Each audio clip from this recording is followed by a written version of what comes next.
갈급한 기도, 마태복음 27장 45절에서 26절 말씀으로 오늘도 하나님을 경험으로 알기 원합니다. 기도는 유일하게 하나님을 움직일 수 있는 방법입니다. 뭐라고요? 기도만이 하나님의 마음을, 하나님의 뜻을 보여주시고 또 하나님이 나를 통해서 일하시게끔 하실 수 있는 유일한 수단이에요. 수단. 이 방법을 쓰지 아니하면 우리는 전혀 하나님의 뜻을 알 수 없고 또 하나님이 내 삶에 일하시지 않습니다. 그러니까 단순하게 성경을 우리가 몇 줄 읽고 또 뭐 필사를 하고 그런 게 어느 정도는 도움이 돼도 그 말씀이 그대로 그냥 글자이면 아무 소용이 없다는 얘기죠. 그렇기 때문에 그 말씀을 접하고 뭐 듣고 쓰거나 할 때 뭐가 있어야 된다고요? 기도가 있어야 된다는 얘기예요. 하기 전에 기도하고 쓰면서 기도하고, 우리가 지난주에 나눴잖아요. 기도하기 전에 깨어 있어야 되고, 기도할 때 깨어 있어야 되고, 기도를 한 다음에도 깨어 있어야 된다. 이 얘기를 분명히 나눴습니다. 그러니까 무엇을 하든지 늘 기도는 숨 쉬는 것과 같다 이거죠. 여러분이 필사를 한다든가 말씀을 들을 때 숨을 순간 안 쉬어요? 그러진 않죠. 숨을 쉬지 않습니까? 그래서 숨을 쉬는 그 호흡에 맞춰서 우리가 이게 쓰는데 불편함이 없잖아요. 가장 중요한 게 뭡니까? 노래할 때 호흡이 안 맞으면 어렵죠. 지금 제가 말을 하지만 말할 때도 호흡을 잘하면 편하게 얘기하는데 호흡이 가파라지면 발음이 안 되죠.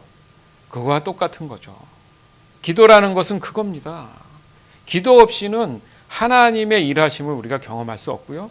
그러다 보면 내 삶에 도대체 뭔가 나는 열심히 한다고 하는데 왜 안 되는가? 그것을 돌아다 보면 하나가 빠져 있는 게 바로 신실한 기도 생활이죠. 그렇지만 기도가 막연한 기도가 되어서는 또 안 되겠죠. 그래서 요즘 우리가 함께 과연 기도에 대한 참 의미가 무엇인지 나누고 있습니다. 가뜩이나 요즘 우리가 더 모여 기도하는 이유가 뭐예요? 많은 시간들을 보내면서 어떻게 보면 안일해졌고 또 게으러진 것도 있고, 그죠? 그것이 이제 지나서 안 되겠다. 예전처럼 우리가 다시 기도의 회복을 하자. 뭐 이런 시간을 보내는 것처럼 하나님 또한 우리에게 그런 신실한 기도의 생활에 대해서 다시 한번 감동을 주고 계신 겁니다. 그렇기 때문에 기도는 하나님과의 동행하심이다라고 우리가 볼 수 있는 겁니다. 뭐라고요? 하나님과 늘 호흡을 이렇게 나누고 있다는 의미에서 하나님과 늘 동행한다는 의미를 가지고 있어요. 그러면 반면 바꿔서 생각해 보면 기도가 없는 삶은 뭐예요? 하나님과의 동행을 거부한다는 거죠. 그럼 누구와 산다는 겁니까? 세상과 살겠다는 거죠. 따라서 하나님은 사람과의 관계를 기도를 통해서 소통하기로 정하신 겁니다. 하나님과의 소통이 뭐라고요? 기도죠. 그렇게 정하셨기 때문에 그게 진리인 거예요. 그렇게 하지 않으면 하나님과 소통할 수 없다는 얘기죠. 그렇기 때문에 여기서 하나님과의 이 소통한다는 의미가 매우 중요하다 이거잖아요. 맞지 않습니까? 내가 살아가면서 막연한 나의 미래에 대해서 어떻게 확신하고 살죠? 그러나 그 모든 것들을 하나님께서 인도해 주신다고 분명히 말씀하셨다면 하나님과의 소통이 있어야 내가 알아들을 거 아닙니까? 순간이 다 선택인데, 즉 믿음 생활인 이 신앙 생활이 가능하도록 하시는 유일한 소통이 바로 기도라는 거예요. 다 중요합니다. 그러나 기도 없이 연결되지 않는다는 아주 중요한 진리가 여기 지금 숨어져 있는 거죠. 그래서 하나님은 사람으로 하여금 기도하게 하시는 그 방법으로 사람의 마음 안에 늘 하나님을 찾도록 또 설정해 놓으신 거예요. 자꾸 하나님을 찾도록 해야 기도를 할 거 아닙니까? 이 또한 하나님께서 우리로 하여금 그 마음이 그렇게 움직일 수 있도록 정하신 거예요. 그것에 대한 반응, 그것을 반응하는 사람에 대한 그 마음을 어떻게 표현하느냐? 갈급함, 이렇게 갈급함이라는 그런 마음에 대한 표현을 하게 됐다라는 거죠. 따라서 사람이 하나님을 향한 이 갈급한 마음이 없다는 것, 이것은 바로 지금 하나님과의 그 소통이 이루어지고 있지 않다는 거예요. 아, 기도해야 되는데, 아, 기도 없이는 나는 아무것도 할 수 없어. 너무 기도가 갈망해서, 갈급해서 기도의 자리를 찾는 분들 있지 않습니까? 그것은 뭐예요? 하나님과 지금 소통해야 되는데 자꾸 하나님께서 그 마음을 주셔서, 그 마음을 불어넣어 주셔서 기도의 자리를 자꾸 찾게 하시는, 그것은 자기의 생각이 아니라 하나님이 주신 정한 소통의 방법이기 때문에 그렇다는 얘기예요. 그리고 하나님과의 그 소통이 이루어지지 않는다는 것은 여전히 내가 죄에 속한 삶을 버리지 못하고 있다는 거죠. 맞잖아요. 아, 기도해야 되는데, 기도의 자리로 가야 되는데, 이 시간 기도해야 되는데 하면서도 아니지, 지금 내가 해야 할 일이 있었지 하고 그것을 다시 한번 등한시한다고 생각해 보면 하나님 입장에서는 어때요? 너 나하고 소통하기를 원치 않는구나. 내가 너한테 그 마음을 이렇게 불어넣어 주어서 그 마음의 갈급함을 줬는데 네가 그것에 대해서 선택하지 않는구나. 그래, 알았다. 그러면 이제 너하고는 불통이 되는 거야. 뭐 그런 것이 자연스러운 일 아니겠습니까? 그러니까 사람이 생각해 보면 그 유일하게 절망을 느끼는 존재예요. 그죠? 생각해 보면 그렇잖아요. 그래서 주변에 보면 우리가 느껴지고 보여지는 이 놓여져 있는 많은 것들을 보면 다 목적이 있죠. 근데 그 하나의 목적밖에 없지 그 외에는 다른 거에 쓰임 받기가 좀 애매하지 않습니까? 그렇게 분명히 그 목적에 대한 부분들이 정해져 있고 명확합니다. 그렇지만은 그 목적이 상실되면 곧 그 존재 또한 사라진다는 것 또한 우리가 알고 있는 것처럼, 그럼에도 불구하고 유일하게 사람만큼은 그렇지 않다는 걸 우리가 알잖아요. 그렇죠? 그러니까 명확한 뭔가 목적이 있어가지고 살면 좋은데 도대체 내 삶의 목적이 무엇인지 환경에 따라서 아니면 사람에 따라서 자기가 무엇을 공부함에 있어서 메이저를 한번 정하면 끝까지 해야 되는데 중간에 가다가도 바뀌고 보면 도대체 나는 어떤 목적으로 살아가는 존재인가, 이런 생각하지 않습니까? 그건 사람만이 유일하게 고민하는 문제라는 거예요. 그렇기 때문에 사람들에게 절망이 있다는 거죠. 정확한 목적을 모르니까. 이게 그런 줄 알고 이 목적으로 살아가는 줄 알고 해봤더니 거기에는 나한테 유익이 없는 거예요. 해도 안 되는 거야. 그러면 결국 내가 보낸 세월만큼 무슨 생각이 듭니까? 절망이 들죠. 내가 이러려고 여기까지 왔나? 그게 절망이잖아요. 그렇지 않습니까? 즉 사람만이 유일하게 자신의 정체성인 이 목적의 본질을 한마디로 정의하기가 어렵더라는 거예요. 맞잖아요. 그래서 늘 나는 누군가 뭐 이런 질문 하지 않습니까? 나는 왜 여기 와 있는가? 어디서 왔고 어디로 가란 말인가? 뭐 이런 얘기. 안 믿는 사람도 그런 고민하잖아요. 바로 그 이유가 어디에 있는가 봤더니 사람에게는 뭔가 선택할 수 있는 특권이 있다라는 거죠. 단순한 선택의 문제가 아니라 감정이나 표현이나 여러 가지 다양성에서의 어떤 선택들에 대한 특권을 사람들만이 가지고 있다라는 거죠. 그러나 이 선택의 특권이 도리어 사람에게 더욱 절망으로 인도한다는 모순이 있다는 거예요. 금요일에도 한번 예를 든 것 같은데 어떤 사람이 절벽에 앉아 있습니다. 그 사람의 삶이 너무 한계점에 다다라서 힘들었다고 예를 들어보면 그 절벽에 앉은 이유가 뭘까? 그래서 생각을 여러 가지 하겠죠. 자기가 뭔가를 선택해야 되는 그런 순간이라면, 그죠? 만약에 우리가 보여지는 이 자연들은 어떤 선택 없이 자연스럽게 저렇게 이루어져 나가는 것처럼 사람도 살면 되는데 그 절벽에 앉아서 선택의 고민을 하고 있는 자체가 힘든 거예요. 안 그래요? 그냥 아무 생각 없으면 그냥 살면 되는데 이것 또한 내가 선택해야 되는 문제이기 때문에 힘들다는 얘기예요.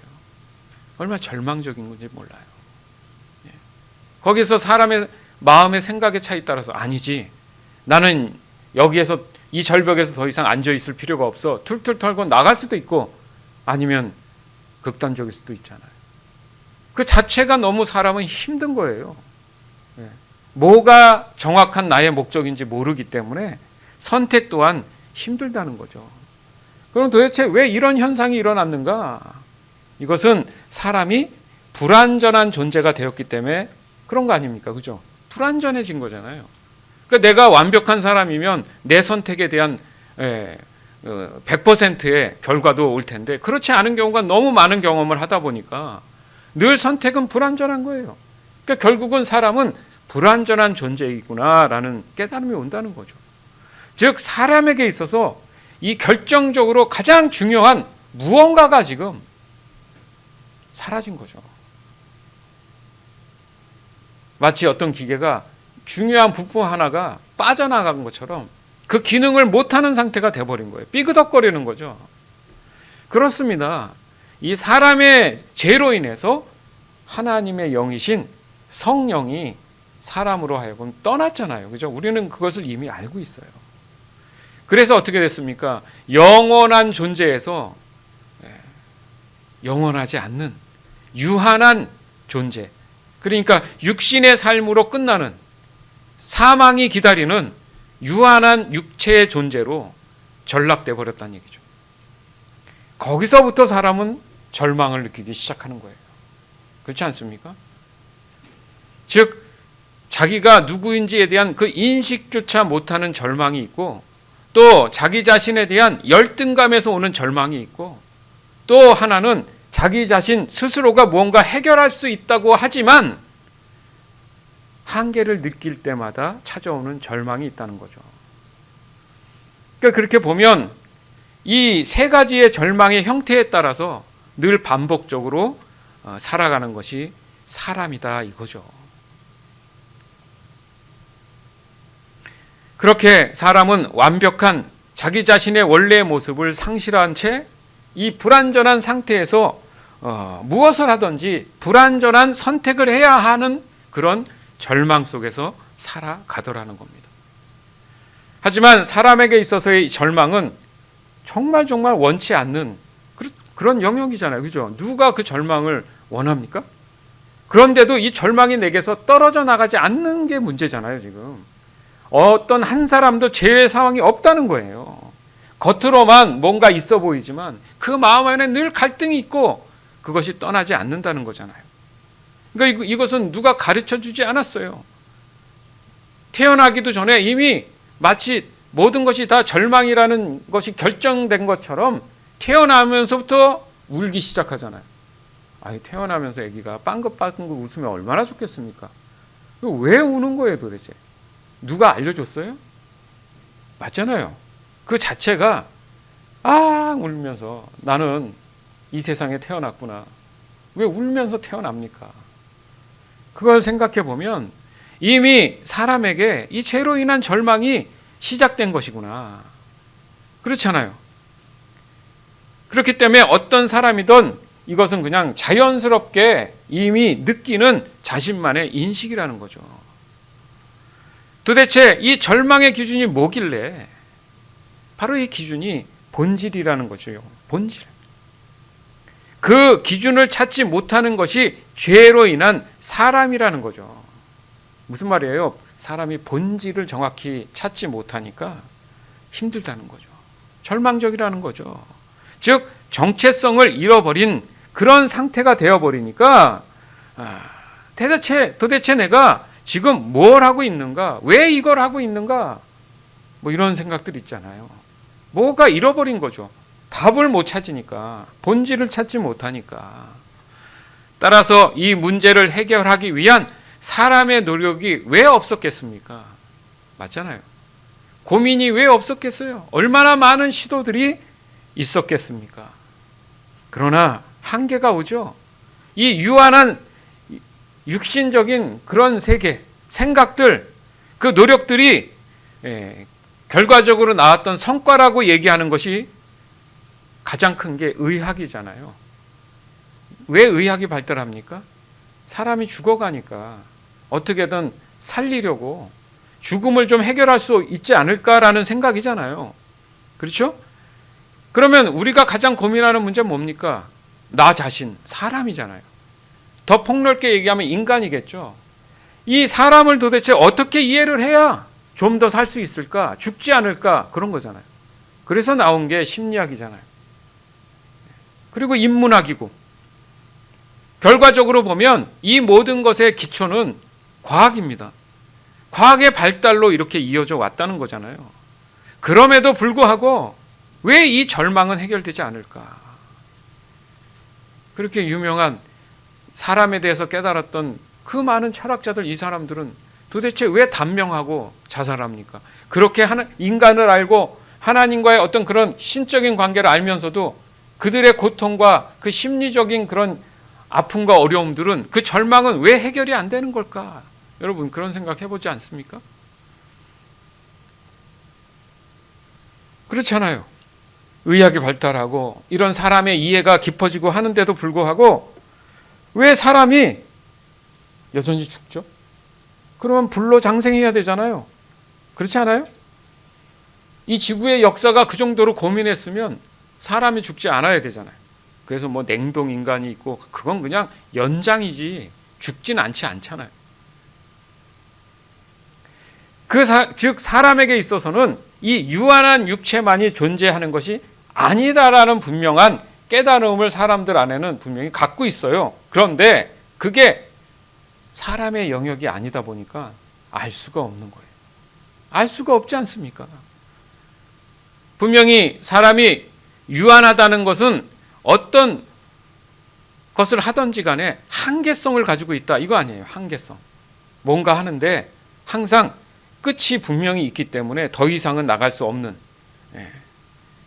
그리고 또 한 가지는 아까 말씀드린 선택, 바로 자유의지에 대한 이성이 어떤 것에 대해서 불완전한 선택을 해가기 때문에 거기서 쏟아져 나오는 게 뭐예요? 스트레스잖아요. 스트레스. 그건 도리어 또 스트레스가 사람의 몸을 늙게 만들잖아요. 이게 도대체가 해결 방법이 없는 거예요.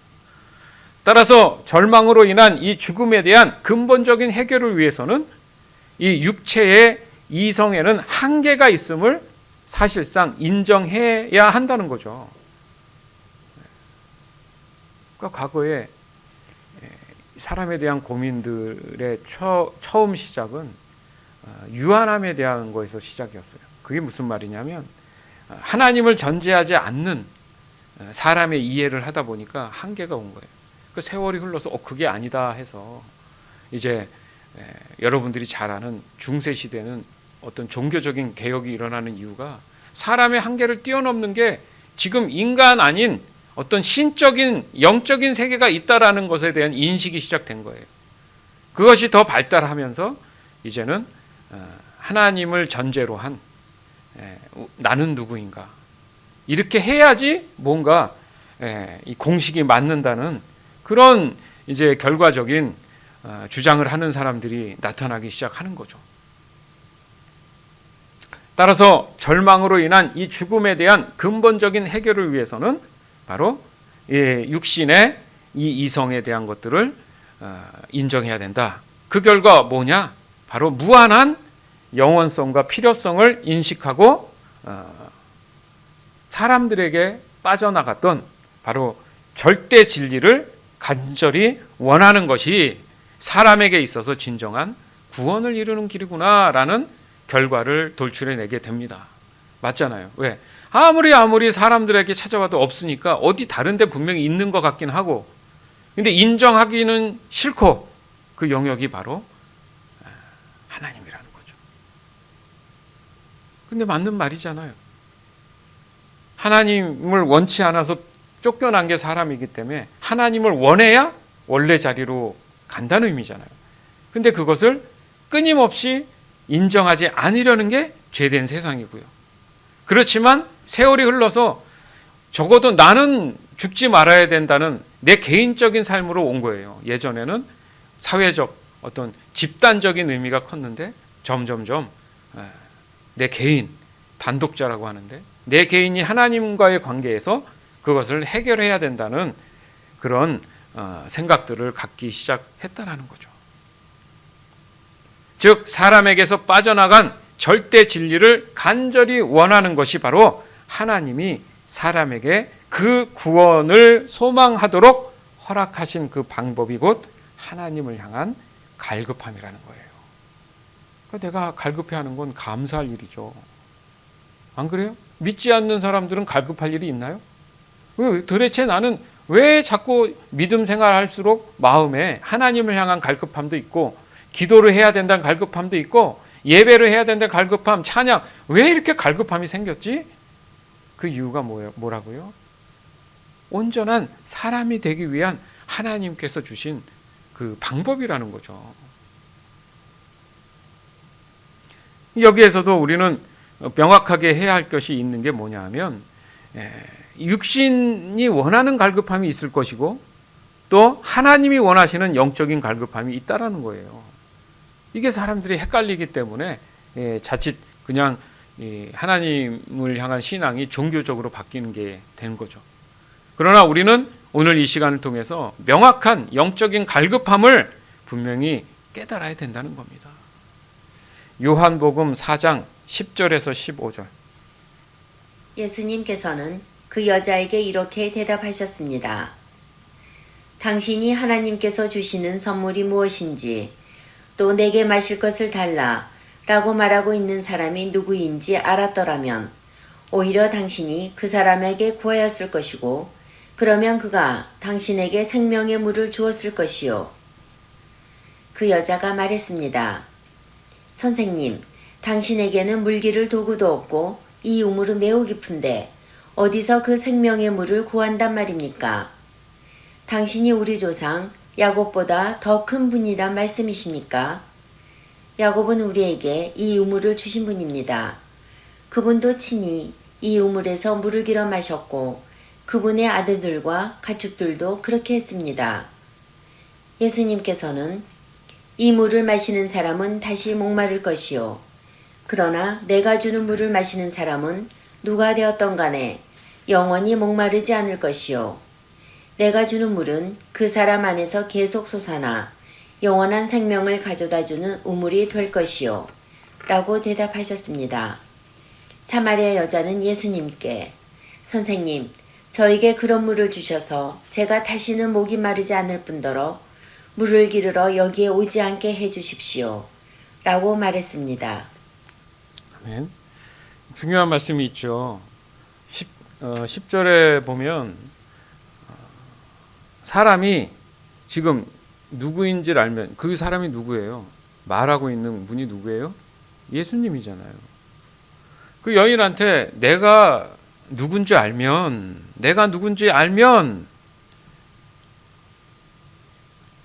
생명의 물을 준다. 헷갈린 거죠, 여인 입장에서. 이 물이 무슨 생명의 물이고 저 분이 누구길래 저런 얘기를 할까? 계속 대화를 통해서 점점점 그 여인이 예수님을 어떻게 하고 있어요? 알기를 원하잖아요. 지금 점점 시간이. 처음에는 몰랐는데 예수님께서 말씀을 했습니다. 복음이 증거됐어요. 그 얘기를 하나 둘씩 오가면서 얘기를 해보니까 자기가 몰랐던 영역, 아까도 말씀드린 유한한 한계가 있는 육신의 삶만 살다가 그게 아닌 다른 게 있다라는 지금 얘기를 들으면서 그런가? 라고 깨달음이 왔잖아요. 예수님도 그것에 대해서 지금 설명을 하고 계시면서 점점 그 여인이 어떤 모습을 보입니까? 나중에는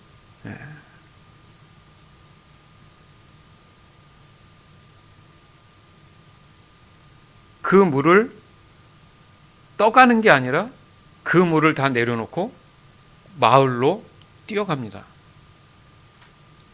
좀 재밌지 않아요? 그 여인의 지금 본질은 뭐예요? 목적은 물을 떠러 왔어요. 그럼 물을 떠가야 되잖아.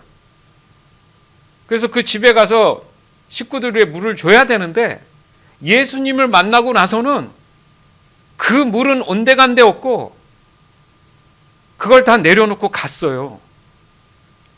근데 그냥 간 겁니까? 그 여인의 마음 안에 지금 예수님이 들어가셨잖아요. 영적인 예수님의 구원하심에 대한, 사람의 소망에 대한 그 마음이 그 여인한테 들어가면서 지금 이 물이 육신의 물을 채우는 게 중요한 게 아니다라는 깨달음을 얻고 예수님이 말씀하신 정말 영원한 생명의 그 물을 들여 마신 거예요. 그래서 여인도 그러잖아요. 그런 게 있어요? 저한테 좀 주세요 그러잖아요. 그게 갈급함이에요. 그런데 내가 갈급하다 안 갈급하다를 이 여인은 알지 못했어요. 그런데 오늘 지금 우리처럼 이 말씀을 통해서 예수님이 이런 게 있다라고 소개를 해주시니까 그 여인이 깨닫고 얘기해 주세요. 저도 그걸 원합니다. 한 게 뭐냐요? 사람 자체가 원래 그런 모습이었는데 그렇지 못하니까 우리가 본향과 고향을 그리워하듯이 늘 그 마음 안에는 나는 알지 못하지만 그 심령이 원하고 있었던 거죠. 그게 갈급함이라는 거예요. 그것을 예수님이 말씀으로 일깨워 주니까 그렇습니다. 맞죠? 풀리지 않았던 어려운 수학의 어떤 공식이 그 이미 풀었던 사람이 그 과정과 답을 알려주니까 형광등이 딱 켜져서 그렇구나를 깨닫는 것처럼 육신의 물보다 더 중요한 게 있다라는 그 사실을 알고 다 내려놓고 마을로 가서 물을 떠서 준 게 아니라 생명수를 가지고 사람들한테 영적으로 떠서 주지 않습니까?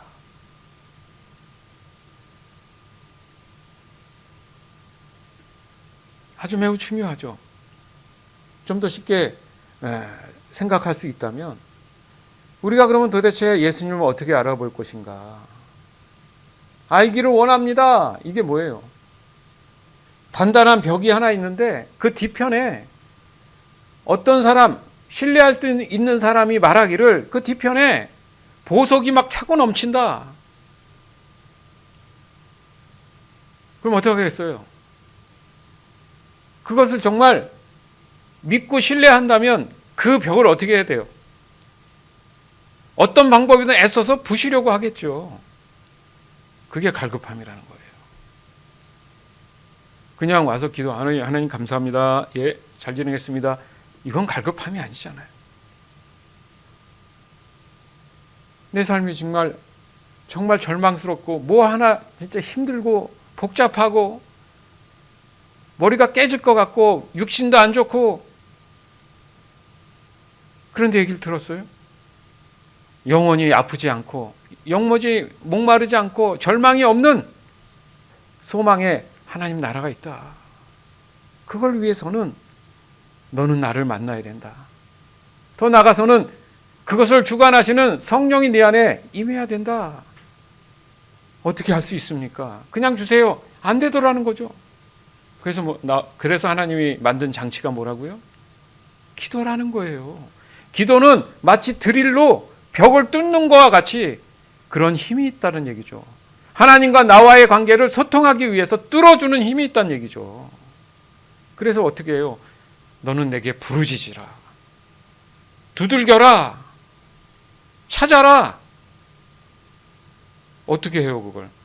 뭐 도구로 합니까? 기도를 해야죠. 이 갈급함의 기도가 그런 기도예요. 그런 기도 없이 어떻게 하나님을 알죠? 하나님은 그 외의 방법을 주시지 않았어요. 기도 외에 이런 유를 주신 적이 없어요. 그러니까 기도를 안 하면 자신만 손해인 거예요.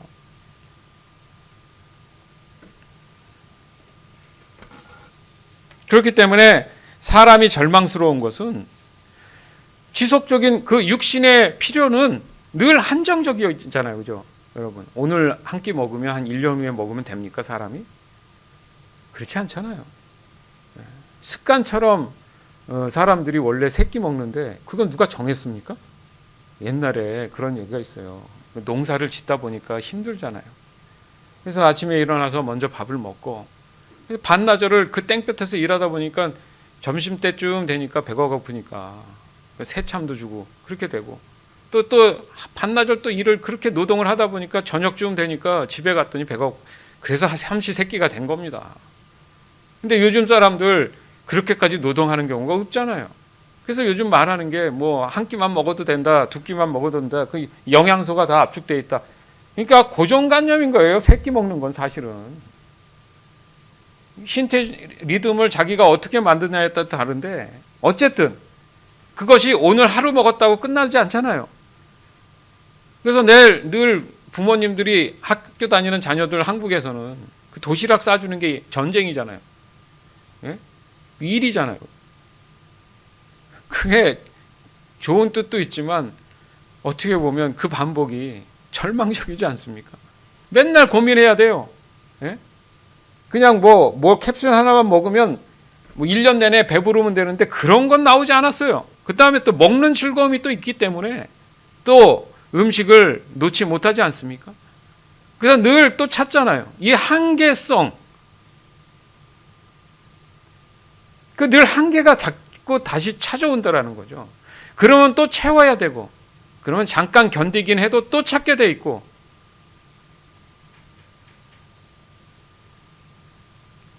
그러니까 사람은 늘 목마른 거죠.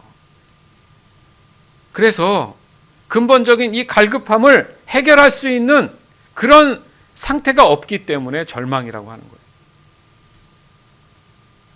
왜 그러잖아요. 어떤 때는 야 이거 안 먹고 살 수 없냐 뭐 이런 말 농담으로 하잖아. 예? 귀찮아하잖아요. 먹는 것도. 안 먹을 수 없다는 얘기죠. 그러나 예수님이 말씀하신 것처럼 사람에게 있어서 다시는 반복할 일이 없는 그 근본이 있는데 그것을 내가 너에게 채워준다. 그러면 영원히 목마르지 않는다. 그래서 오늘 본문에도 그런 내용들을 이제 설명하고 있는 겁니다. 요한복음 14장 16절에서 20절. 내가 아버지께 구하겠고 그분은 너희와 영원히 함께 있을 다른 보혜사를 보내주실 것이다. 그분은 진리의 성령이시다. 세상은 그분을 보지 못하고 알지도 못하므로 그분을 받을 수 없다.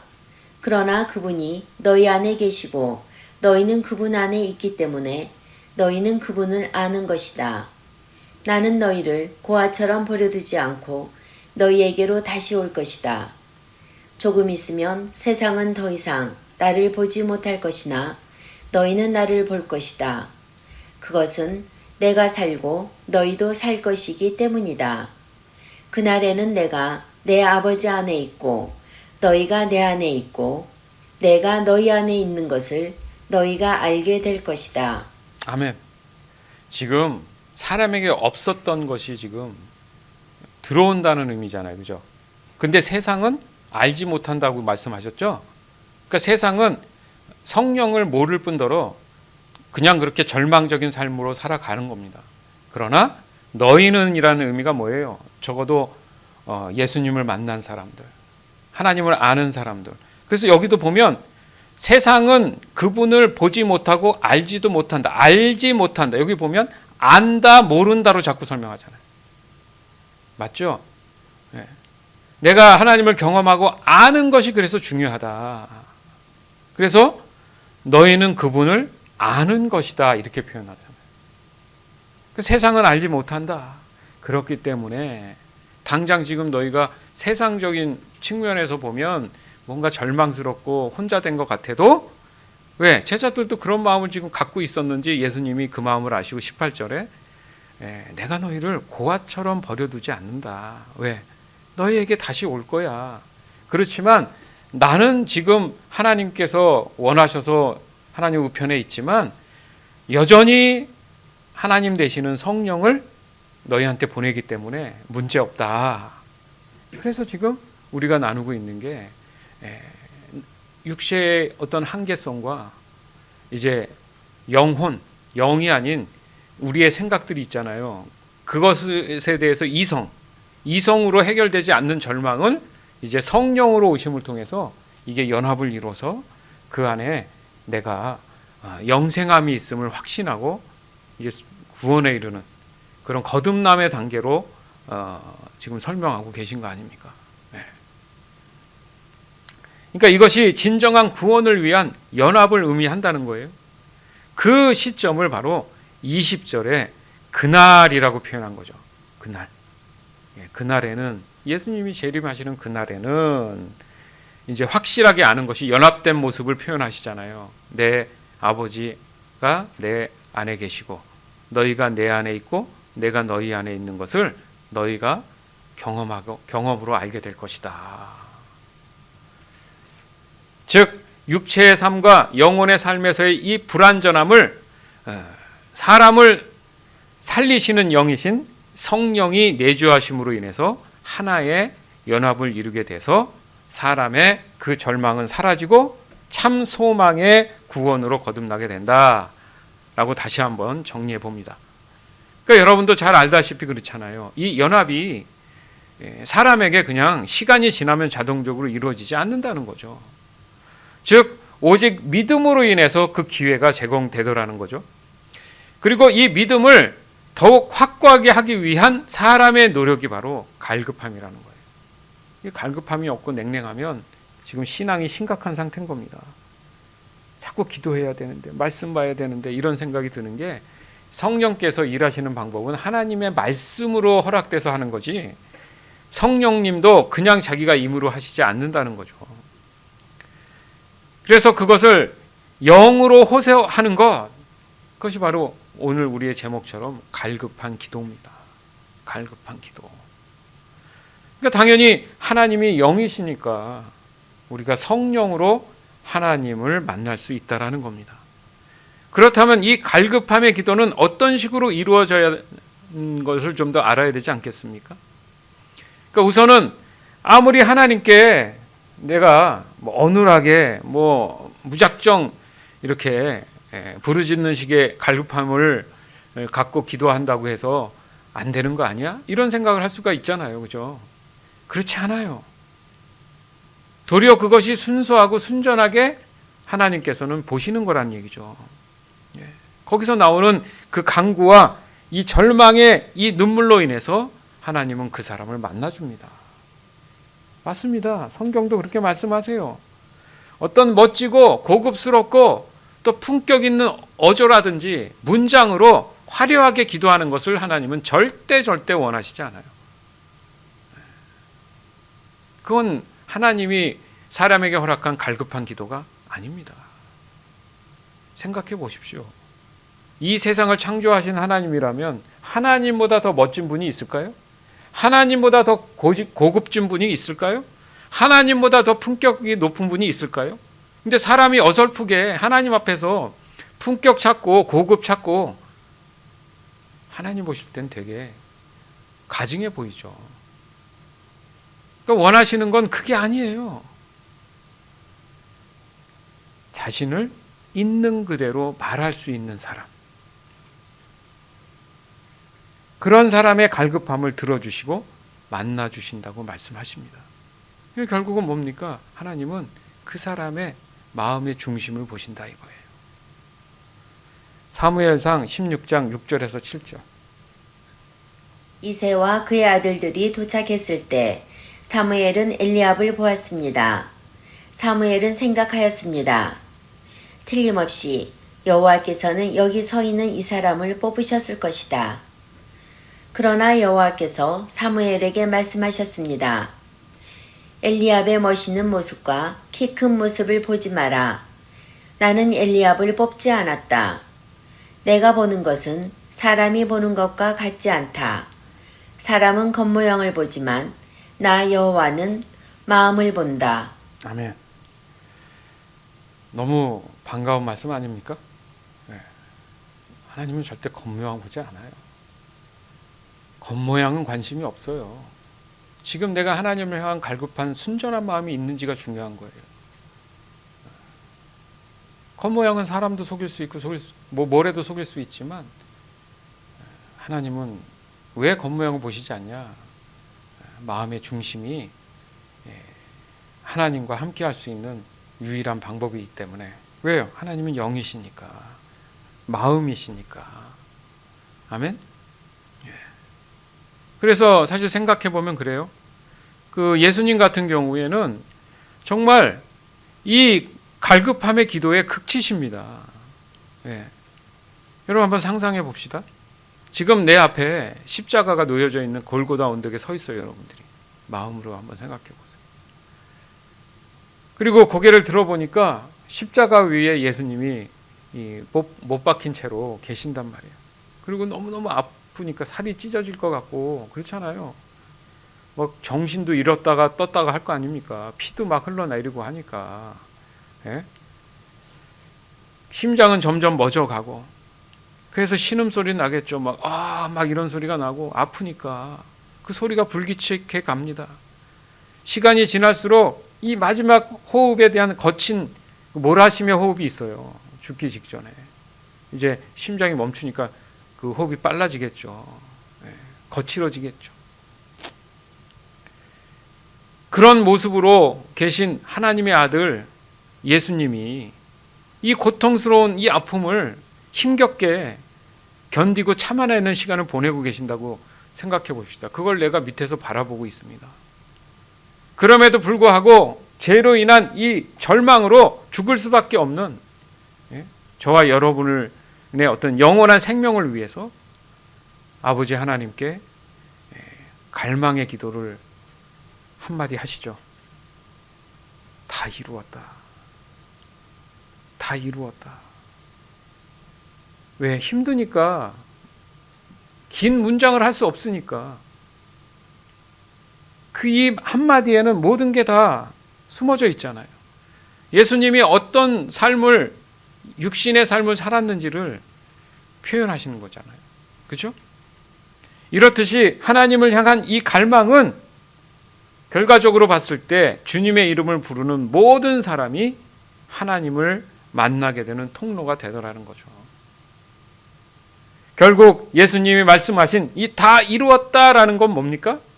하나님의 뜻이 충족됐다, 그 뜻이잖아요. 나보다는 하나님의 뜻이 충족될 이유가 뭔가? 그런데 그 하나님의 뜻이 충족되기까지 예수님이 육신의 삶을 사는 것 그 자체가 절망이었죠. 그 과정이 쉽지 않았다는 얘기예요.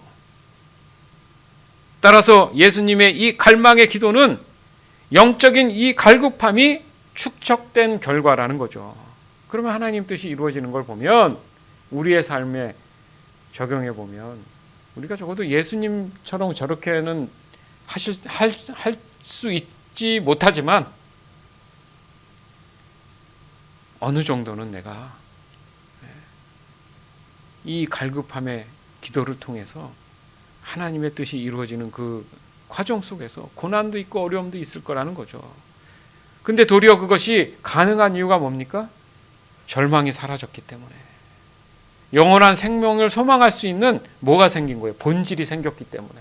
목적이 생겼기 때문에. 맞죠? 사람이 목적이 없었는데 명확한 목적이 뭐가 생겼어요? 하나님과 함께할 영생한 하나님 나라에 소망이 생기니까, 목적이 명확해지니까 순교도 하게 되는 거 아닙니까? 마태복음 27장 45절에서 50절. 낮 12시부터 오후 3시까지 온 땅이 어둠에 덮였습니다. 오후 3시쯤에 예수님께서 엘리 엘리 라마 사박다니 하고 큰 소리로 외치셨습니다. 이 말은 나의 하나님, 어찌하여 나를 버리셨습니까? 라는 뜻입니다. 거기 서 있는 사람들이 이 말을 듣고 말했습니다. 이 사람이 엘리야를 부른다. 그러자 얼른 한 사람이 뛰어가서 해면을 가져다 신포도주를 적셨습니다. 그리고 예수님께서 마시도록 지팡이에 매달아 주었습니다. 나머지 사람들이 말했습니다. 가만 놔두어라. 엘리야가 그를 구원하러 오나 보자. 다시 예수님께서 큰 소리로 외치셨습니다. 그리고 숨을 거두셨습니다. 마지막 숨에 거두시는 그 순간의 장면이잖아요. 고통이 어땠는지 느껴지시죠? 얼마나 심장이 멈추는 그 순간이 힘들었는지, 나의 하나님, 어찌하여 나를 버리시나이까? 예수님이 이렇게 얘기하셨어요. 그러면 예수님이 순간 죽기 직전에 하나님을 원망한 걸까요? 제 믿음 안에는 그렇게 들리지 않아요. 아버지, 이렇게까지 하셔야 했습니까? 저 너무 고통스러워요. 살려주세요. 육신의 절망에 가장 큰 소망은 뭐예요? 육신이 죽지 않는 거잖아요. 그거의 최고점을 찍으면서 하나님 앞에 그 갈급함을 호소하는 거잖아요. 얼마나 솔직합니까? 있는 그대로 아버지를 의지하려고 하잖아요. 여러분, 이게 갈급한 기도인 거예요. 우리가 과연 그런 갈급함에 목숨 건 기도를 했을까요? 죽을 것 같고 힘들 때, 심장이 멈출 것 같을 때, 나의 하나님, 어찌하여 나를 버리시나이까? 그렇지만 그 의미가 원망이 아니라 살려주세요. 나 사랑하시잖아요.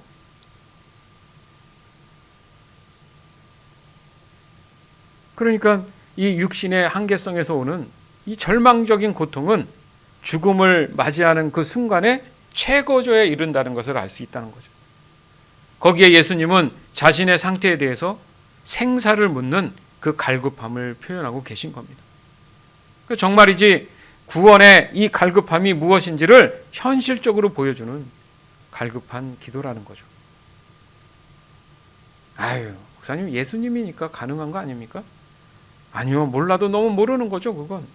예수님이라면 그럴 필요가 없습니다라고 말하는 게 정상이죠. 왜요? 예수님이 이 갈급함과 갈망함에 어떻게든 견디려는, 하나님을 의지하려는 이유가 뭔데요? 바로 저와 여러분 때문 아닙니까? 예수님 자신을 위해서 했어요? 예수님 자신을 위해서요? 아니잖아요. 100% 하나부터 열까지 저와 여러분을 향한 하나님의 뜻이 있기 때문에 그 뜻을 충족하기 위해서 예수님이 힘들고 아프지만, 죽는 거지만 그 길을 믿음으로 선택하신 거잖아요. 그러나 육신은 얘기합니다. 어찌 나를 버리십니까? 성령은 예수님을 믿음으로 이겨내도록 돕고 계시잖아요.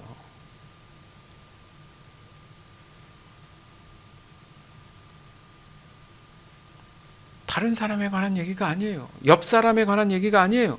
바로 내 자신 때문에 예수님은 갈급한 기도를 하신 거예요. 그리고 내 자신이 구원받아야 된다는 하나님의 뜻에 대한 갈망함으로 그 십자가에서 큰 소리를 지르시면서 숨을 거두신 거죠.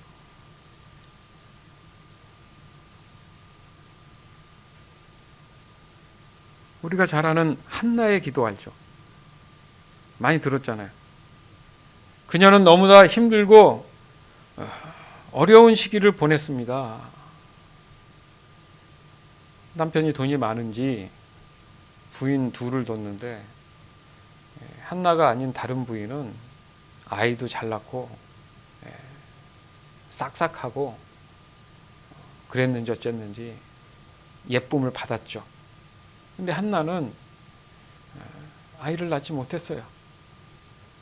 여러모로 힘든데 그래도 그나마 남편이 한나를 많이 위로해 줬지만 그 위로가 되겠습니까? 남편이 없는 그 자리에서는 한나를 구박하고 힘든 그런 시간들이 있었단 말이에요. 그러니까 한나 입장에서는 포기하자. 이게 사는 게 아니다. 나는 왜 이러고 사나? 그렇게 안 하고, 누가 알려주지도 않았는데 그 갈급함을 어떻게 해결했습니까?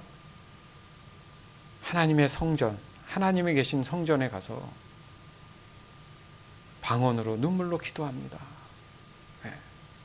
갈급함에 기도를 해요. 누구한테 난 이런 기도 한다 얘기도 안 하고 그저 하나님을 찾습니다. 매일 찾습니다. 그 옛날에는 제사장들이 있었잖아요. 거기 엘리 제사장이라고 늘 하나님의 성전 앞에 앉아 있죠. 그래서 이스라엘 백성이 오면 필요에 따라서 이제 자기가 뭘 하는데 이 한나라는 여자가 매일 오는데 혼자서 막 흐느끼면서 뭐 사람이 술 취한 것처럼 혼자서 저렇게 막 뭐라 하면서 너무너무 막 아파하고 힘들어하고 눈물 흘리고 그런 모습을 본 거예요. 그랬더니 저 여자가 좀 이상하다. 왜 하나님의 성전에 와서 술주정을 하나 막 이런 오해를 했단 말이에요. 근데 그거 아랑곳하지 않고 한나는 하나님 앞에 너무너무 간절하게 절박하게 갈급함으로 기도합니다. 여러분, 거기에 심지어는 하나님 앞에 서원까지 하죠. 아들만 주시면 제가 하나님께 바치겠습니다.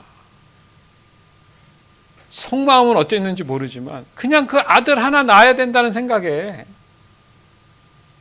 결국 근데 그 아들이 품에서 같이 지낸 것도 아니고 그냥 아들 하나 난다는 그 의미에 하나님께 서원했어요. 하나님 며칠을 두고 보십니다. 네 마음이 진짠가? 네? 정말 너가 너의 어떤 이익이나 유익을 바라지 않고 계산하지 않고 순전한 마음으로 내게 그 갈급함으로 기도하는 줄 보십니다. 됐다. 네 마음을 알겠다. 알았다. 바로 허락하시죠. 그래서 태어난 인물이 사무엘이잖아요. 당대 이스라엘의 영적인 지도자 중에 탑에 들어가는 사무엘이 태어납니다. 이 갈급함의 눈물의 기도의 열매는 오직 하나님의 사람이 태어난다는 거죠.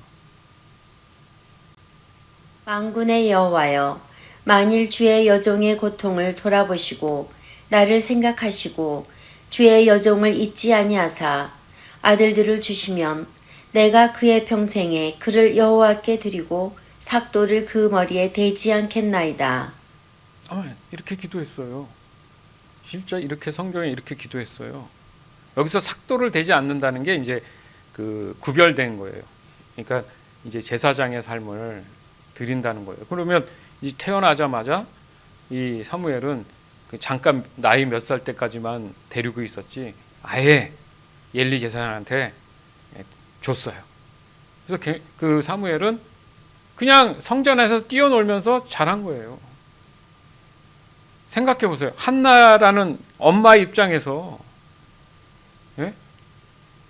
그 다른 부인에게 아들의 자랑도 하고 뭐 했으면 좋은데 그게 아니잖아요. 그럼 여기서 끝났냐? 하나님이 이렇게 끝내면 하나님이 아니시죠. 어떻게 했겠어요? 그 외에 다른 자녀를 주셨죠. 아이를 낳지 못하던 한나에게 다른 자녀를 줍니다. 아멘? 얼마나 감사한 일이에요. 뭐가 그녀를 그렇게 복되게 만들었다고요? 그 고통 속에서 이 여종의 고통을 돌아보신다. 나 너무 힘들어요. 불쌍히 여겨주시고 나를 좀 생각해 주셔서 이렇게 기도하잖아요. 여러분 그렇게 기도해 본 적 있습니까? 그렇게 기도 안 하는데 응답이 있다라는 건 모순이겠죠.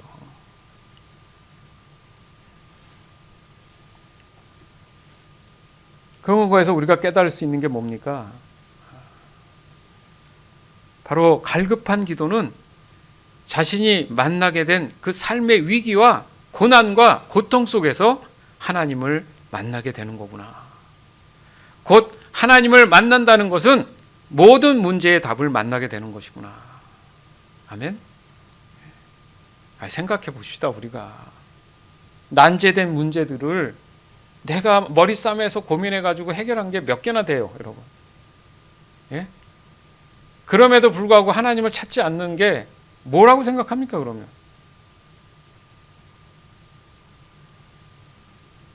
그럼 한나는 바보입니까?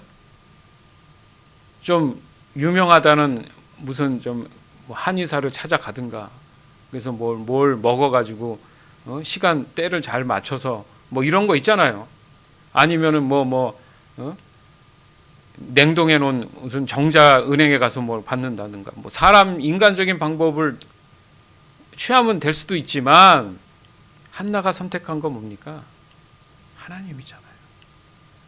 자신의 고통에 대해서 하나님께 불쌍히 긍휼히 여겨달라고 목숨 건 기도를 하잖아요. 우리는 그만큼 기도하고 있는지.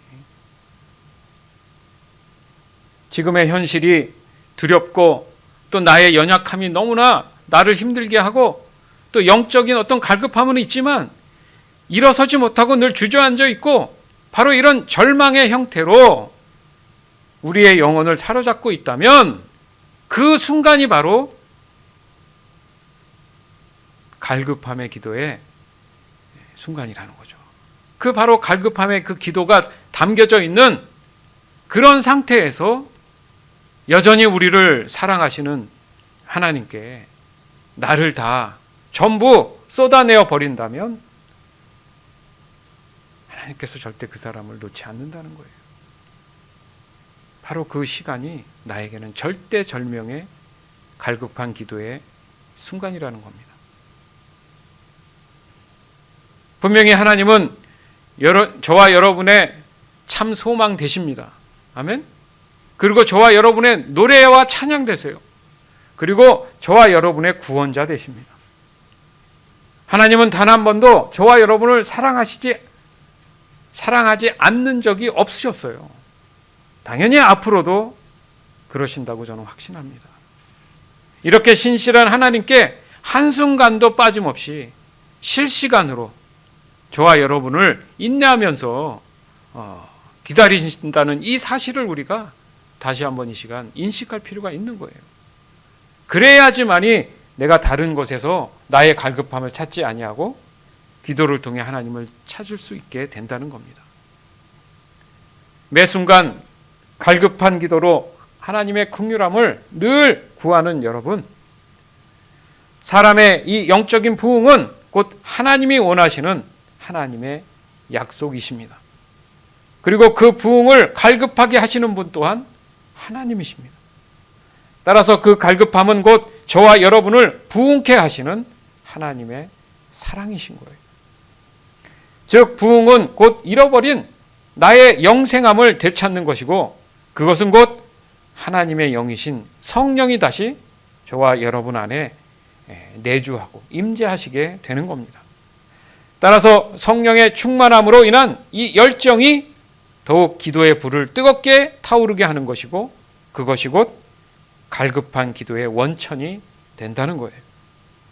이것이 지금 가장 절실한 믿음을 요구하는 그런 시간을 보내고 있는 것이고, 그렇기 때문에 다시 한번 우리는 그것에 대한 확증을 얻고 갈급함의 그 기도가, 갈망함의 그 기도가 나의 매 순간의 삶 안에 요구되고 있으며 내가 그걸 순종함으로 인해서 늘 기도를 사모해야 되는 저와 여러분이 되기를 다시 한번 주님의 이름으로 축원합니다. 아멘.